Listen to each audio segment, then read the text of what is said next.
Au château de Taverney, Joseph Balsamo révèle à Marie-Antoinette sa fin tragique.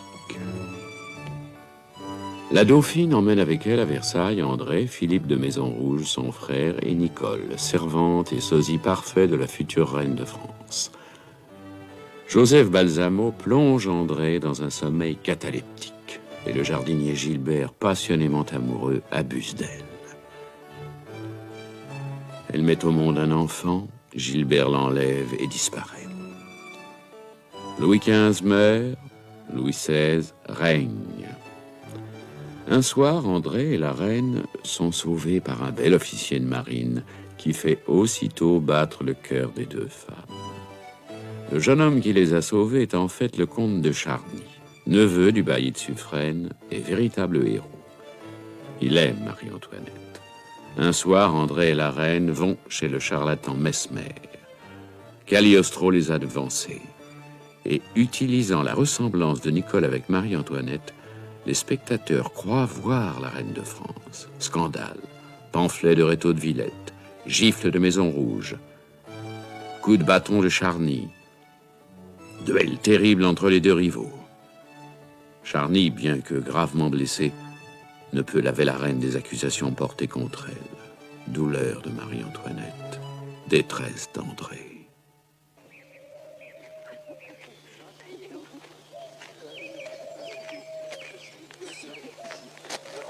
Eh bien, docteur, ce malade. Il va aussi bien qu'on peut aller quand on a une fièvre de cheval. Avouez donc que c'est un blessé pour rire. Non, non, non, madame, la blessure est vraie. Et la fièvre est... Enfin, c'est une fièvre très bizarre.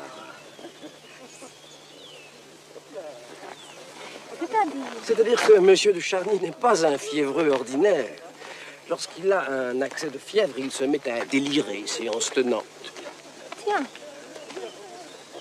Et que dit-il en délirant? Et des choses délirantes, extrêmement délicates à entendre. C'est un athée? Il blasphème? Pas du tout. Il a une religion à toute épreuve, au contraire. Eh bien alors, dites enfin. Si la reine tient à connaître la vérité, je ne vois qu'un seul moyen. Qu'elle l'entende elle-même. Chez moi, oui, madame, chez moi.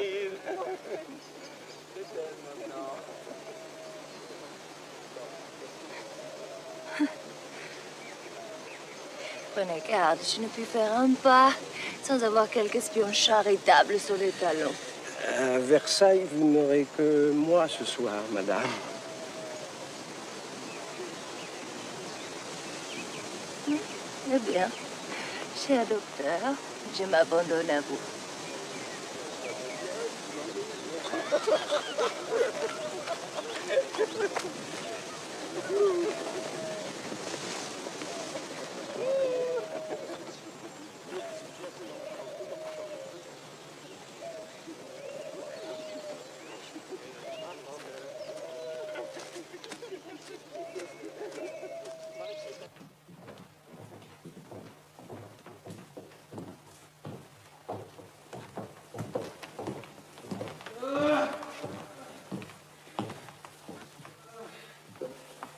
Ces gémissements.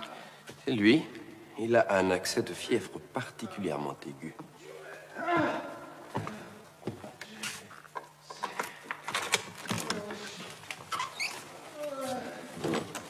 Le tuer!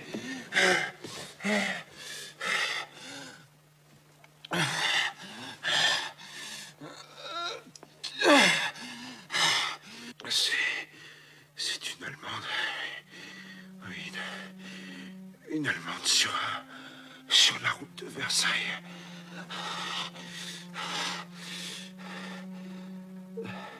Reine de France. Reine de France, c'est affreux. Dites-vous, madame? Aimer un ange la folie. Et puis voilà, ce n'est pas une femme, c'est une reine, c'est affreux. Tant que tu m'aimeras et que je t'aimerai, ce sera la vie des élus. Après cela, la mort. Pas mal raisonné pour un fiévreux. Ces enfants.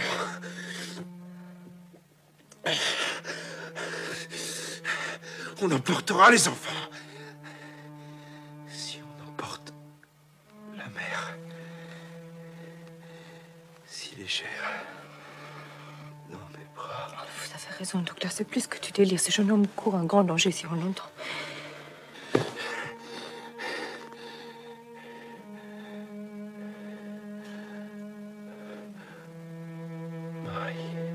Ah, il fait sa prière. Marie, je sais bien que vous m'aimez. Ah non, je me suis trompé. Dans la voiture. Votre genou contre le mien. Votre main sur mon bras. Je ne dirai rien, Marie, ce sera notre secret. Adieu, docteur. Venez me parler demain, au même endroit. Il y a dans ce château des mystères qui ne sont pas du ressort de la science.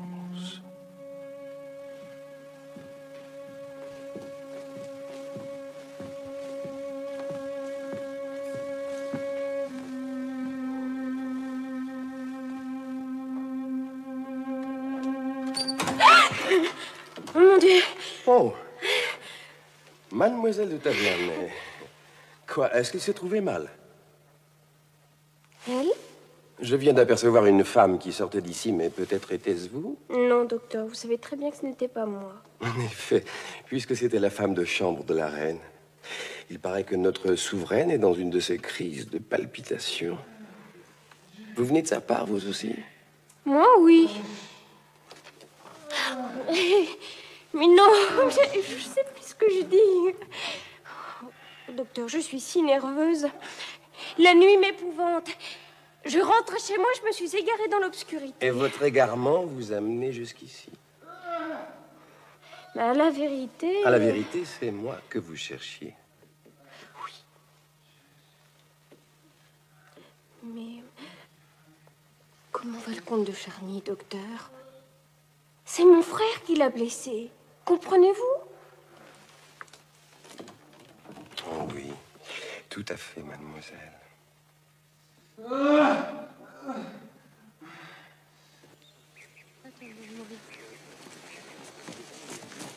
Comment va-t-il aujourd'hui? Très mal, madame.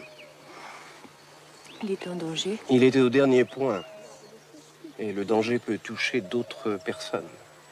Du délire passager, il est en train de sombrer dans la folie mortelle.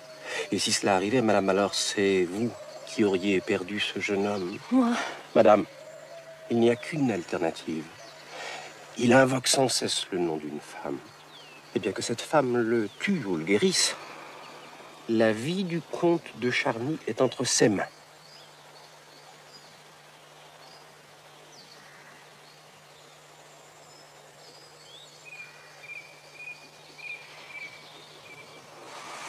C'est bien. Allons chercher la vie ou la mort de cet homme. Mais cette fois, je ne peux pas y aller seule. Allez, cherchez mademoiselle de Taverne.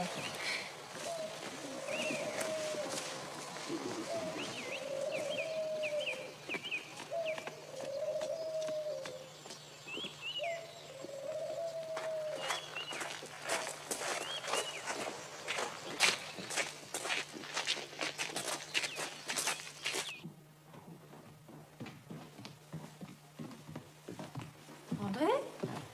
Je vous cherchais partout. la reine me demandait. Alors je suis venue aussitôt.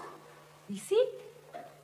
On m'a dit que vous étiez avec le docteur Louis et que vous traversiez les petits appartements. J'en ai conclu que vous veniez dans ce pavillon. Vous êtes une femme de réflexion, André. Comme je vous envie, moi qui ne réfléchis jamais. Ouvrez cette porte, s'il vous plaît.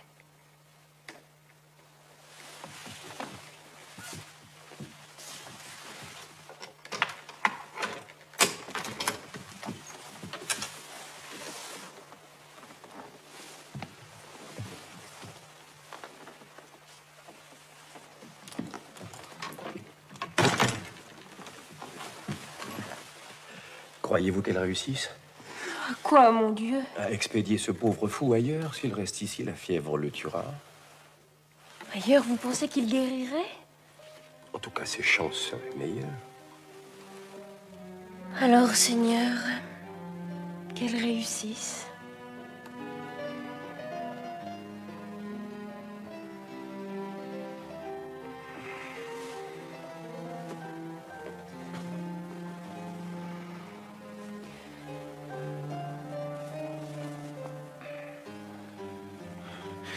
Mon Dieu. Gardez vos forces, écoutez-moi. Je sais comment vous travaillez à perdre la raison et la vie. Vous m'offensez, monsieur. Dans vos rêves et dans votre veille. Or, j'ai soin de mon honneur et de votre sûreté. Est-il donc possible qu'un gentilhomme s'attache à la réputation d'une femme comme un ennemi? Que feront de pire mes ennemis? Je vous le demande. Je vous donne à choisir. Ou bien vous êtes un fou, et je vais vous empêcher de me nuire. Ou bien vous êtes un traître, et je vais vous punir. Madame, tuez-moi, mais... Taisez-vous! Êtes-vous dans votre bon sens? Avez-vous conscience de votre crime envers moi et envers le roi? Le roi est un homme plus grand, meilleur que vous tous. C'est un homme que je vénère, que j'aime. À présent, répondez à ma question. Quand êtes-vous disposé à quitter Versailles? La reine me chasse.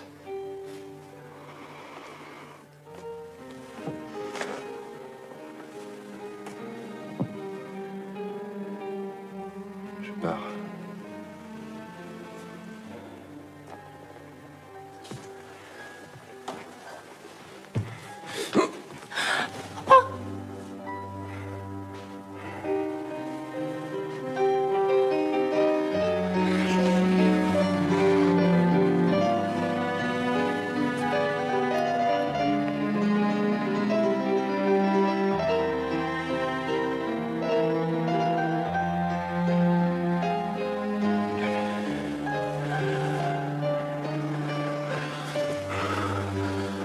Pardonnez-moi.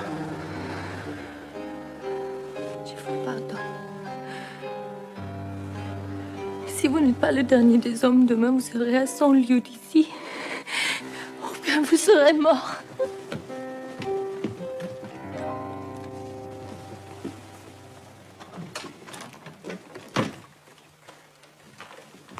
Eh bien, madame, que fera-t-il? Il partira.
Venez m'aider à choisir les robes que me propose Mademoiselle Bertin pour la prochaine saison.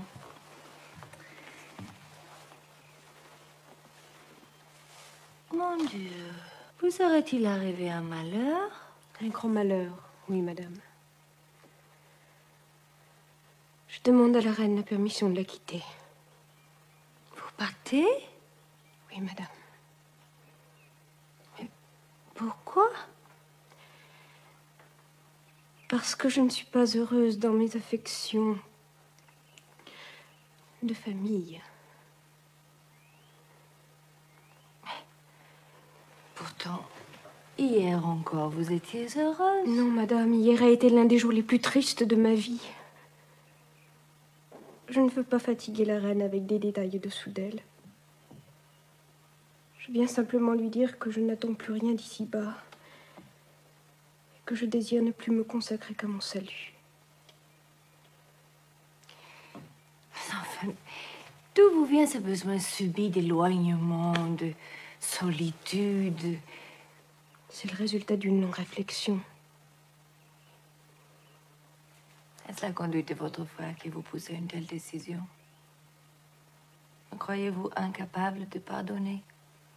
J'ai résolu de quitter la cour avec votre permission.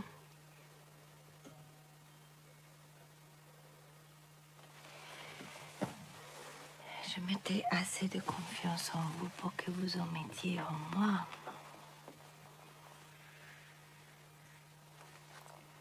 Souvenez-vous d'une seule chose.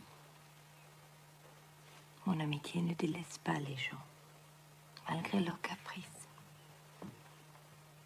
Vous ne cesserez pas d'être une amie pour moi.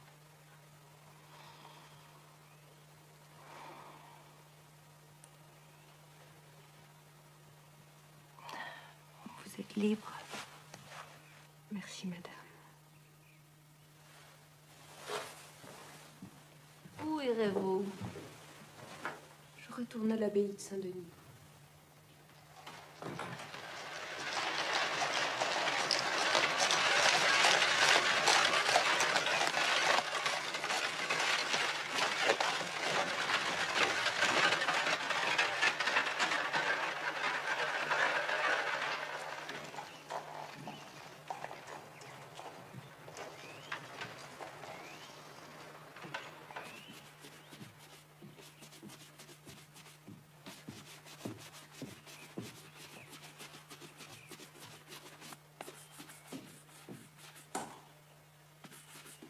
Tu accompagnes la reine en voyage? Non, Philippe, je renonce à mon service auprès d'elle. Je retourne à Saint-Denis. Quoi? Je suis venue vous faire mes adieux à mon père et à toi. Le contact des Bourbons est-il maudit pour notre famille? Mais qu'est-ce que tu reprochais à la reine? Tu sais bien qu'il n'y a jamais rien à lui reprocher. Toi qu'elle refuse de voir à présent, tu n'as rien à lui reprocher, n'est-ce pas? Votre père est-il ici? Non. D'aller faire sa partie d'échecs au Café de la Régence. Sa nouvelle occupation, je sais jamais à quelle heure il va rentrer. La voiture m'attend, il faut que je parte. Sans dire adieu à notre père. S'il tient à moi, il pourra me visiter au couvent. Mais qu'est-ce qui se passe, André?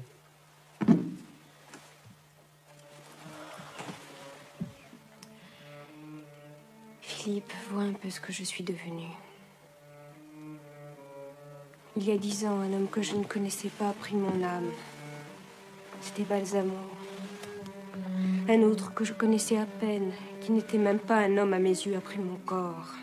C'était Gilbert. L'enfant que j'ai mis au monde, on me l'a volé.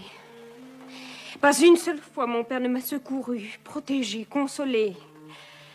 Au contraire, c'est à son avarice et à son ignoble ambition que je dois mon malheur. André, Dieu nous a commandé de nous aimer. Et d'aimer notre père avant tous les autres. Pourquoi Dieu ne permet-il jamais que le cœur réponde aussitôt à celui qu'il aime? Pourquoi ce que nous choisissons aime-t-il toujours quelqu'un d'autre? Mais qu'est-ce que tu adores? Oh, rien. Rien, Philippe, je crois que je deviens un peu folle. Rassure-toi. Je ne vais pas prononcer mes vœux. Plus tard, peut-être. Si Dieu me dit clairement qu'il veut me garder près de lui. Adieu, Philippe. Veille sur notre père et tiens-moi informé de sa santé. C'est un homme fait pour vivre seul, mais non pour mourir sans personne auprès de lui.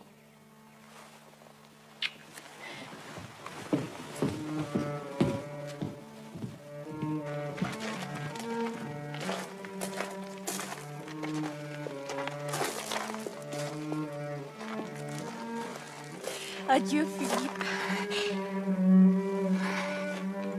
Adieu, petite sœur.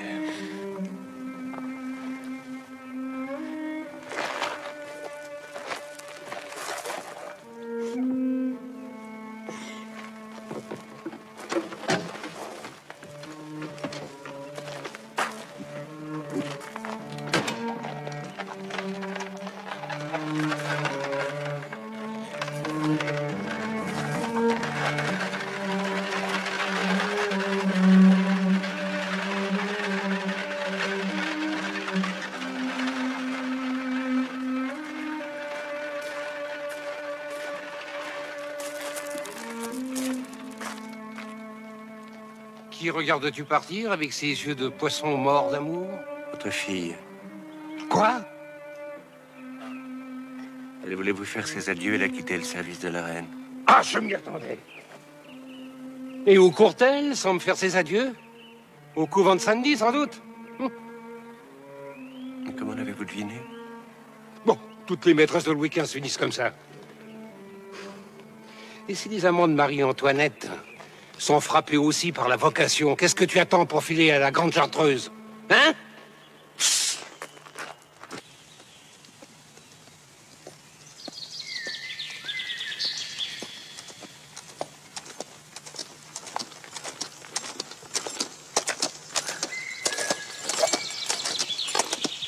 Bonjour l'ami, je suis le valet de chambre du marquis de Saint-Sauveur. On lui a dit que cette bicoque était allouée. C'est vrai, monsieur? Bien situé. Oh, pour ça, avec vue sur le parc de Versailles, vous n'en trouverez pas beaucoup. Mais on vous a dit? Quoi? Eh bien, qu'un gentilhomme de Louveterie s'y était tranché la gorge, si bien que depuis on l'appelle la maison du suicide. C'est pour ça qu'elle n'est plus habitée. Je vais mieux vous le dire avant, parce qu'après, vous pourriez récriminer. Non, mais rassurez-vous, ce genre d'histoire ne fait ni chaud ni froid à monsieur le marquis. Tant mieux pour lui. Vous vouliez visiter? Avec plaisir.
Majesté, je suis si heureux.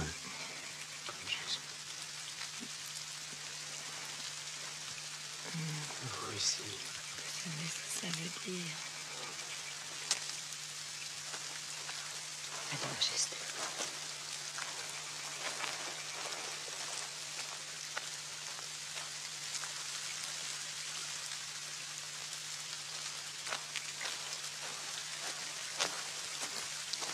Êtes-vous satisfait, monseigneur? Je ne puis y croire, comtesse. Venez à présent.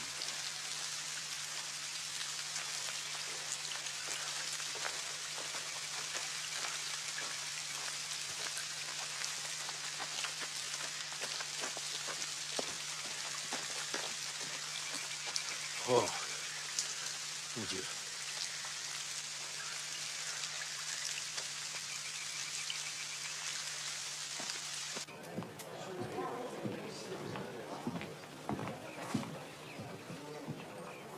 Par exemple, je vous croyais sur vos terres. Eh bien, j'en suis revenu, madame. Et j'ai bien fait.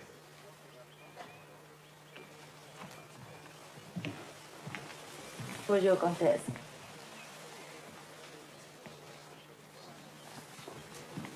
J'espère que vous vous portez bien, monsieur de Charny. Oui, très bien, madame.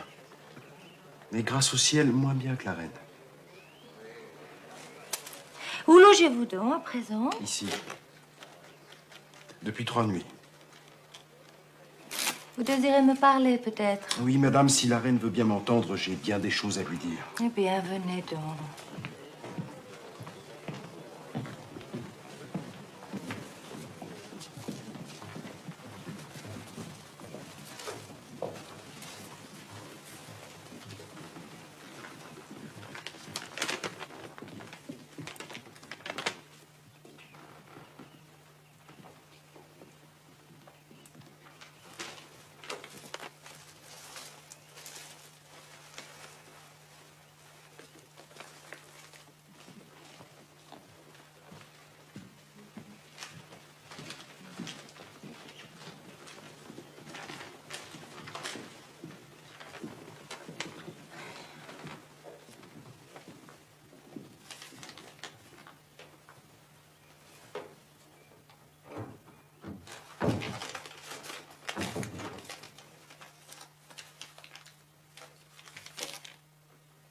Pourquoi me regardez-vous ainsi? Vous n'avez pas l'intention de me dévorer, j'espère. Madame, je crois avoir prouvé que je respectais la reine. Je crois avoir prouvé aussi, hélas, que j'éprouvais une passion insensée pour la femme. Eh bien, c'est à vous de choisir laquelle des deux je dois accuser aujourd'hui.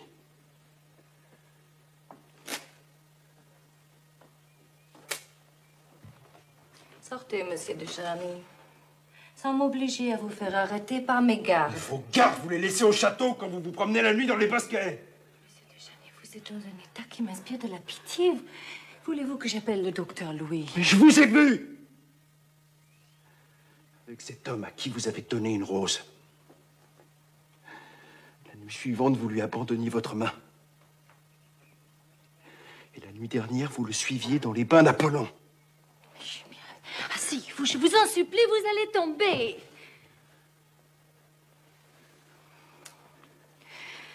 Voyons, pouvez-vous me répéter calmement ce que vous venez de me dire? Vous voulez donc me tuer?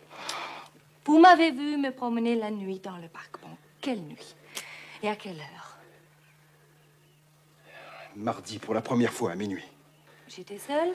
Mais non, une femme vous accompagnait. Tiens, elle était ici même il y a un instant. Et vous l'avez appelée comtesse.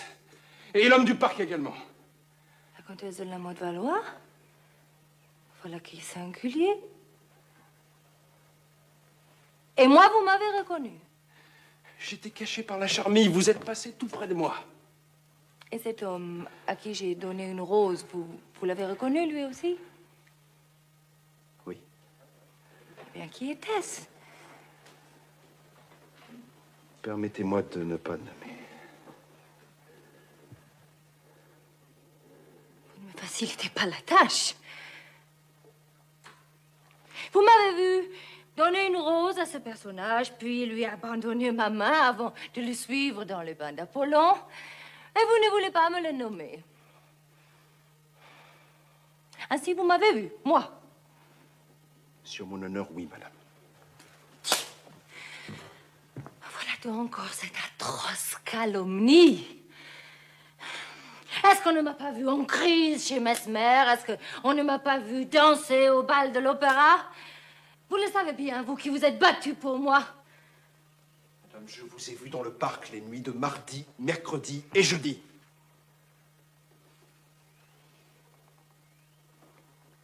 Monsieur, votre affirmation est une insulte effroyable dont je vous ordonne de me rendre raison. Mais comment, madame? Vous allez retourner dans le parc la nuit prochaine à la même heure. Avec moi. Avec vous.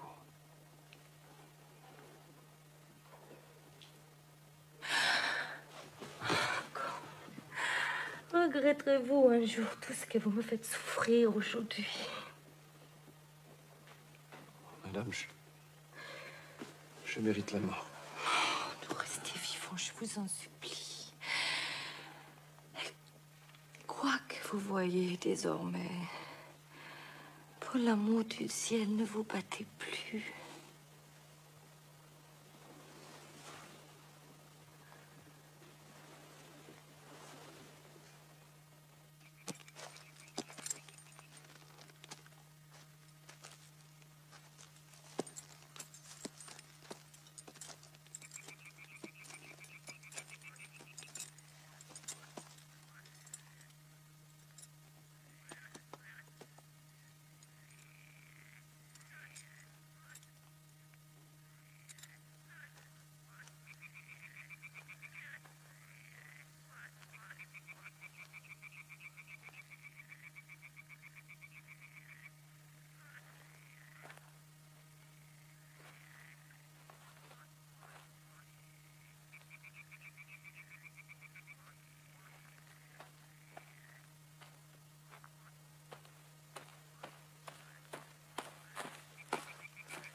Ainsi vous êtes venu.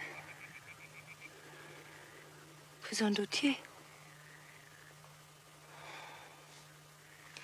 Décidément, j'ai bien du mal à me faire croire de vous. Pardonnez-moi. Ne restons pas ici, il fait trop clair.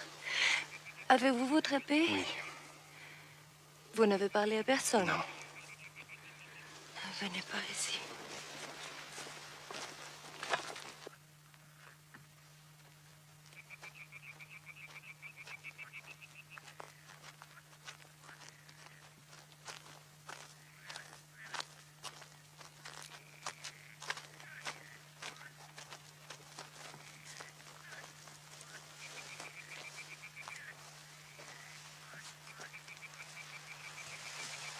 C'est à l'endroit qui convient. Oui.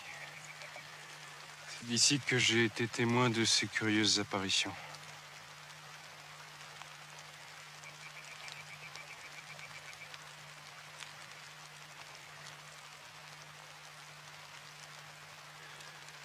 Vous-même, vous n'avez rien dit.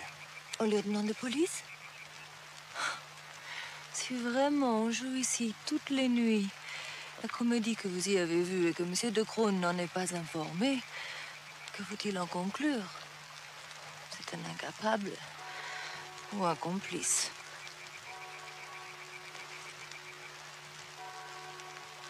C'est l'heure.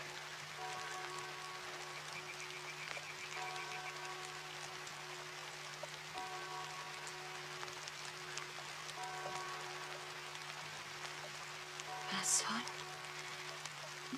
Sont-ils bien exacts au rendez-vous d'habitude?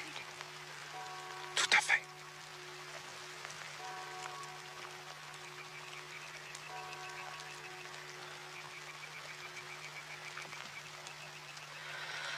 Vous verrez qu'ils ne viendront pas cette nuit. Allons-nous-en d'ici.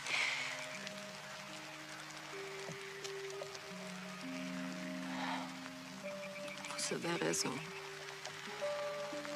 Dieu ne veut pas qu'on me rende justice. Je suis condamnée. Qu'est-ce qu'une reine si elle ne peut même pas obtenir l'estime d'un honnête homme? Que faudrait-il que je fasse? Dites. Madame, je vous en supplie. Si j'ai fait pour vous ce que fait l'autre, pour cet homme que vous refusez de nommer, si je vous prends les mains, et si je vous dis, comte, je n'aime et n'aimerai jamais qu'un seul être au monde, et c'est vous. Mon Dieu, cela suffira-t-il pour vous convaincre qu'on n'est pas une fille perdue quand on a au cœur un amour comme celui-là? Laissez-moi remercier Dieu.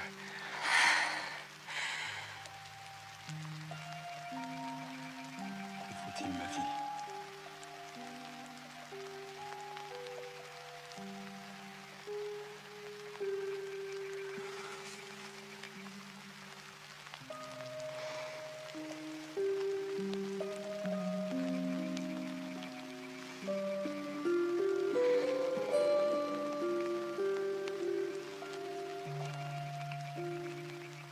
Ne m'avez-vous pas dit que les autres étaient allés au bain d'Apollon? C'est un endroit où je ne vais jamais que le jour. Je ne peux pas savoir à quoi elle ressemble la nuit.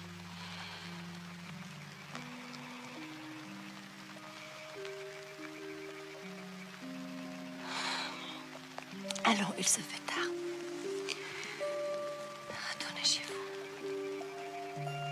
Vous allez rentrer seul? Mais oui, monsieur. Comme je suis venue. Adieu.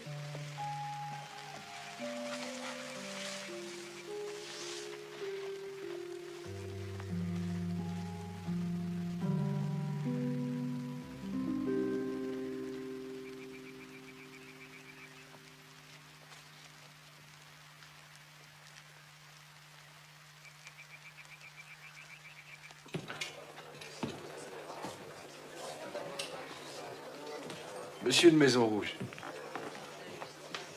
j'espère que vous ne m'avez pas gardé rancune. De quoi, monsieur? La reine. Demandez. Je ne saurais rien refuser aujourd'hui.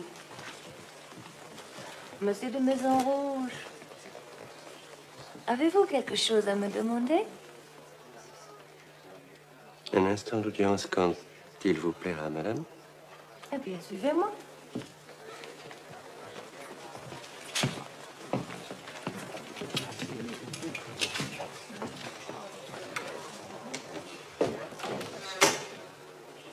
Rassurez-moi vite. Malgré votre mine, vous ne venez pas m'annoncer un malheur, j'espère. Non, madame.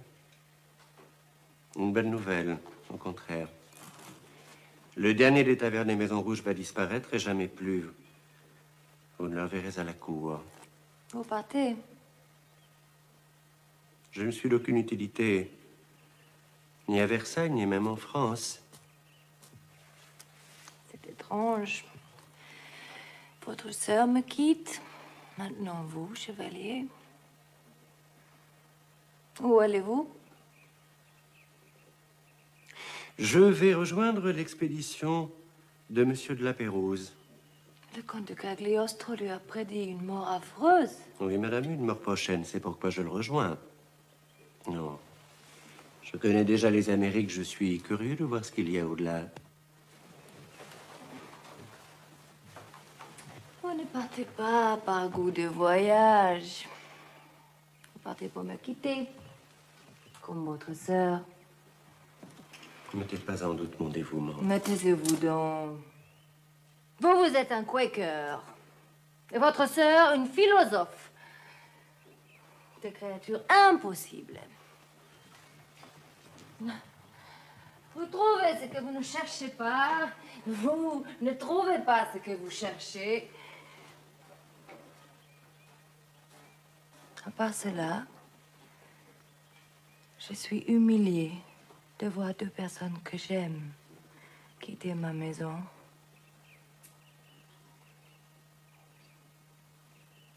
Et si je vous ordonnais de rester? J'aurais la douleur de vous désobéir. Est-ce le comte de Charny que vous fuyez? Il revient à Versailles aujourd'hui. C'est aujourd'hui que vous décidez de partir? Madame, il y a 2 jours, j'ai voulu louer la maison du louvetier, vous savez, au bord du parc. J'ai appris qu'elle avait déjà un nouveau locataire. Et j'ai rencontré la nuit dernière le comte de Charny, entre minuit et 1h, derrière les bains d'Apollon.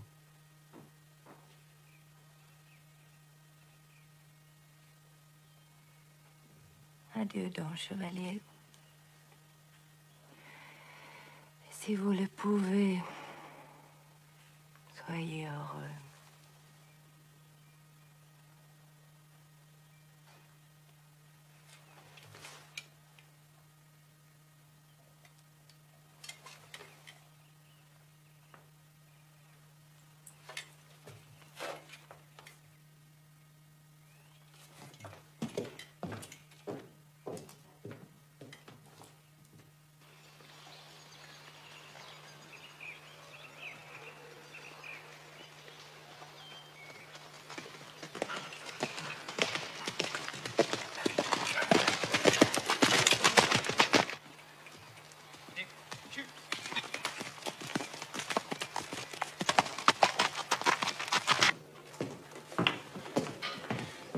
Je parle à la reine immédiatement. Mais monsieur, la reine s'apprête pour la messe. Mais rien qu'un instant.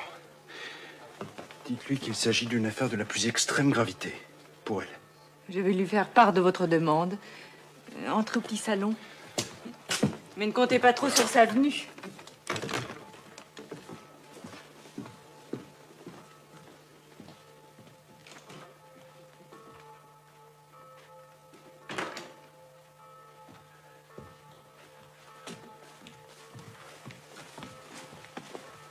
Oh, mais vous êtes tout défait, mon ami. Mais le temps presse, madame. On dit que vous avez acquis un certain collier auprès des joailliers de la cour. Mais c'est de l'histoire ancienne. Oui, ce collier était une merveille. Le roi voulait m'en faire cadeau, mais comme il valait 1,5 million, j'ai préféré qu'il offre un vaisseau de ligne à notre marine pour le même prix. Il s'appellera le Suffren. Vous ne vous souvenez pas? Cela s'est pourtant décidé le jour où nous avons fait connaissance, publiquement. Mais écoutez-moi, je vous en prie. Quelqu'un est venu chercher le collier en votre nom chez les joailliers. Et quelqu'un d'autre a versé 250 000 livres d'acompte. En votre nom également. Qu'est-ce que cette histoire? Qui a versé cet argent en mon nom? Le cardinal de Rohan. Oh. C'est lui l'homme que j'ai vu dans le parc de Versailles avec la comtesse de la Motte-Valois. C'est à lui que la reine a donné une rose. À lui qu'elle a abandonné sa main. Et lui qu'elle a su... Vous êtes fou! Et vous, vous êtes perdu. Vous me croyez coupable. Pour l'amour du ciel, madame. J'ai réuni la somme. Prenez-la et payez le collier.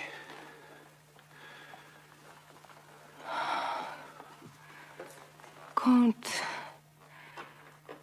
malgré cette offense inouïe, je vous aime. Acceptez cet argent. Non. Mais je vous aime. Mais c'est donc Monsieur de Rohan qui paiera. Que croit cet imbécile, selon vous? Que vous êtes sa maîtresse. Et les joailliers pensent que Rohan paiera puisque la reine ne le peut pas. Et le public, lui, pense que vous avez le collier, mais que vous voulez garder le secret tant qu'il n'aura pas été payé par le cardinal, qui vous aime, ou par le roi, qui a peur du scandale. Et vous, Jeannie? Moi, je vous aime, madame. Je vous supplie à genoux de prouver votre innocence. Le prince Louis, cardinal de Rohan. La preuve est en marche. Allez dire au roi que je l'attends ici. Vite. Et faites entrer le cardinal. Mais madame, je... Obéissez.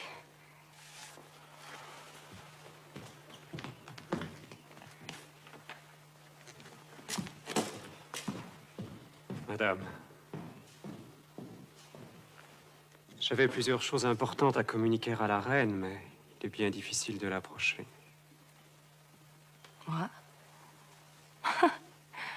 Allons donc, monsieur le cardinal. Je vous évite si peu que j'allais vous envoyer chercher.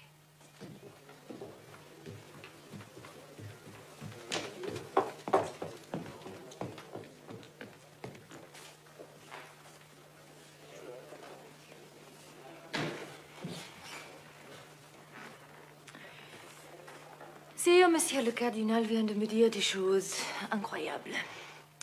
Voulez-vous le prier de vous les répéter?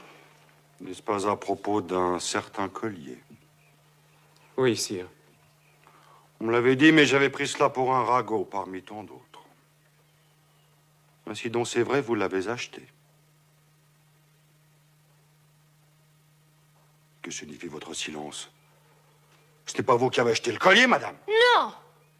Monsieur, les joailliers disent avoir vendu un collier à vous ou à la reine. Puisque la reine ne l'a pas acheté, c'est donc vous qui avez pris des engagements avec ces gens, n'est-ce pas la vérité? Il faut bien que ce soit la vérité, puisque la reine le laisse dire. Ces messieurs disent aussi avoir un reçu signé de la reine. Ce reçu est forcément un faux. Il reste que la signature de la reine de France est compromise. Justifiez-vous. Je paierai tout. Que votre majesté n'en exige pas davantage. En acceptant de payer, vous avouez donc que vous êtes coupable. Qui le croit? Sire, tout ce que je puis affirmer, c'est que je n'ai jamais eu ce collier. Et que les diamants sont en la possession de quelqu'un qui le nie.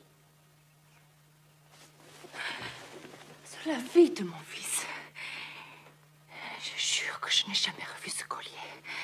Depuis le jour où je voulais refuser. C'est donc une affaire entre vous et la justice, monsieur. Le silence du cardinal laisse mon honneur en jeu.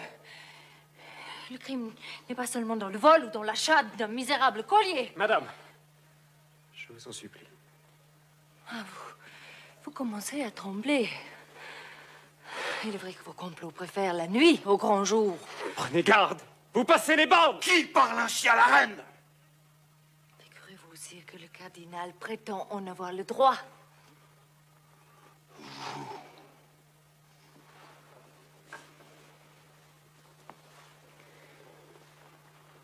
Fournissez vos preuves immédiatement. Je n'en ai pas, sire. Nommez au moins vos complices. Qui est ce complice? La comtesse de la Motte-Valois. Ah. Je prends tort de vous mettre en garde contre cette femme. Il faut l'interroger. Demandez à monsieur de Rohan ce que l'on a fait. Elle a disparu. Je doute fort qu'on la retrouve jamais. Si vous êtes innocent, et vous ne voulez pas qu'on retrouve les coupables. C'est bien, monsieur. Puisqu'il en est ainsi, vous allez vous rendre à la Bastille. Faites arrêter le cardinal.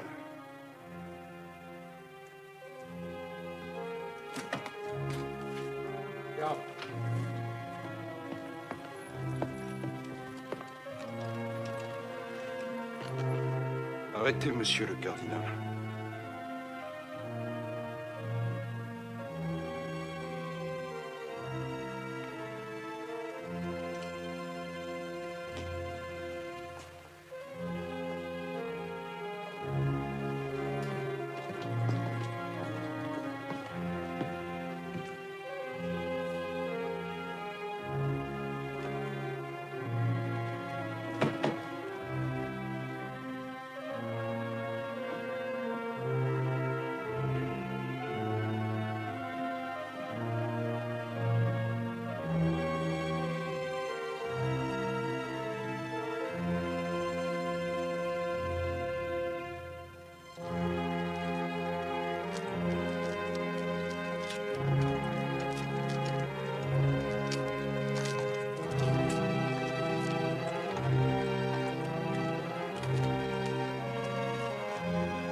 Eh bien, le cardinal est à la Bastille et moi je suis vengée. Oui, mais le danger n'est pas écarté. À présent, vos ennemis vont se déchaîner. La famille de Rohan les aidera de tout son pouvoir. Il n'y aura plus de trêve pour vous, ni de repos pour moi. Vous avez bien du mal à trouver une parole naturelle. Ce que je viens de faire, tout ce bruit, cette atteinte mortelle contre un des plus grands seigneurs du royaume, tout cela n'est guère de votre goût, n'est-ce pas? Ah, vous êtes la plus noble des femmes, mais la plus généreuse. Mais l'homme que vous avez abattu n'a été que la victime d'une machination fatale où il a donné par amour pour vous. Elle conduira à la ruine. Et vous, au déshonneur. Vous voulez donc m'effrayer?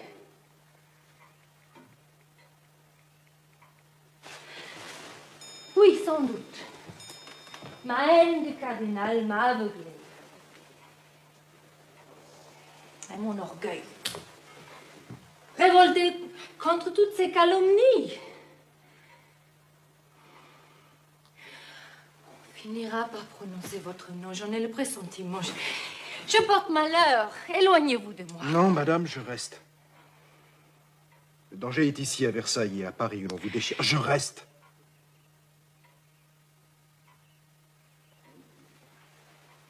Comme il vous plaira. Mais ne comptez plus sur mon amour.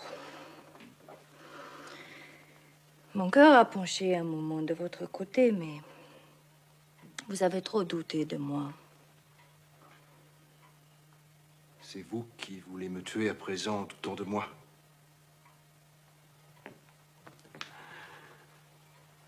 Vous mentez pour que je vous quitte. Je ne souffrirai jamais que votre cœur m'échappe.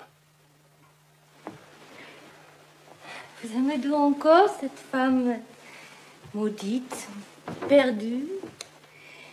Cette reine qu'un parlement va juger, qu'un roi va chasser peut-être. Je la vénère. Je lui offre ma vie.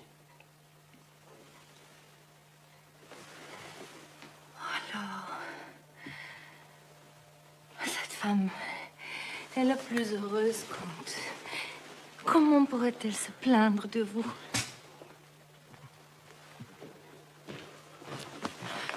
Monsieur de Charny, ce que vous faites là s'appelle un crime de lèse-majesté.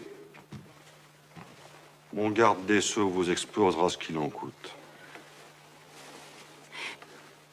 Monsieur, je vois que le respect enchaîne la langue du comte, mais... Monsieur de Charny avait une grâce à me demander. Je ne pouvais la lui accorder. C'est pourquoi il s'est jeté à mes genoux. Quelle est cette grâce? Mais la plus douce de toutes. Monsieur de Charny demande la permission de se marier.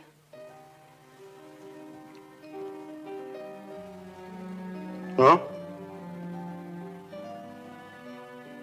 Et pourquoi ne pouvez-vous la lui accorder? Parce que la femme aimée par monsieur le comte est religieuse. Qui est-ce donc? Elle s'appelle André de Tavernay.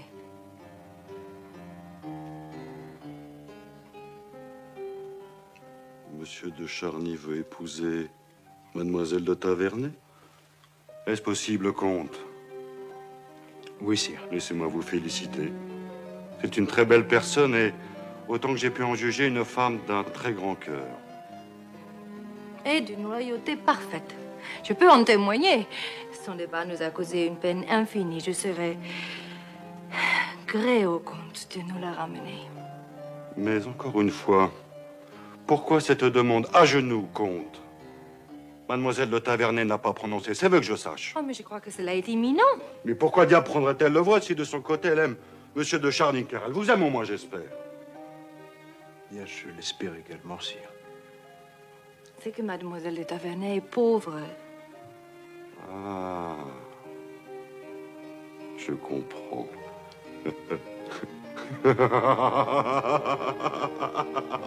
Eh bien, voilà un mal qui est facile à guérir. Je doterai comme il faut celle que vous aimez, comte.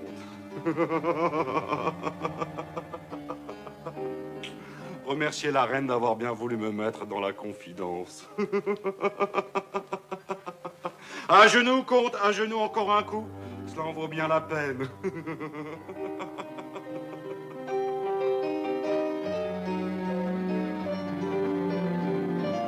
Je vous souhaite tout le bonheur possible. À présent, laissez le soin de vos affaires entre les mains de Sa Majesté et venez avec moi voir les chiens.